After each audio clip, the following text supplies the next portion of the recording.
ladies and gentlemen, tuturuan ko kayo kung paano magluto ng ginataang talbos ng kamuting kahoy. Tapos na tayo sa puto, kasaba cake at sa suman. So dito na naman tayo. Kukuha tayo ng talbos ng kamuting kahoy, guys. Samahan niyo ko. Ako, guys. Ay, grabe ang init.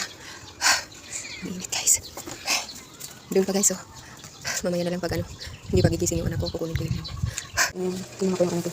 Dahan-dahanin ko lang, guys. Kinuha ko yung ano. Cute yung mortar ko. Pagkagaan ko lang yan. Ang liit ng guys, mortar, kaya ginamit ko na lang chopping board at tsaka kutsilyo na lang, guys. At igagaya na lang natin ito. Ano kayang gaya? Slice ng maliliit.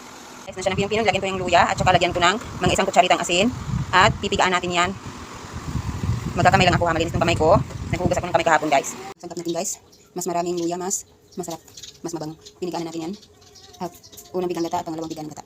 Magluto na tayo, guys. Dito na, guys. Nagisa na ako ng spices niya. Gusto ko sa luya. Gustadong masarap yan. Nagisa ko lang para mas mabango.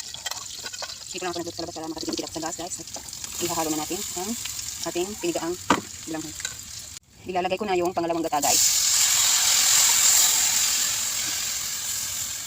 Tatakpan lang natin yan at babalikan natin mamaya. Ito na siya after 15 minutes of low fire, guys. And lalagyan na natin siya ng kunting magic syrup lang. Kasi may asin na yan siya. So, titikman na natin mamaya, guys. And ilalagay ko na ang pangalawang gata. Tapos, may tira akong dito. Leftover na paksiw. Isasahog natin siya, guys. Yan. Check natin mamaya.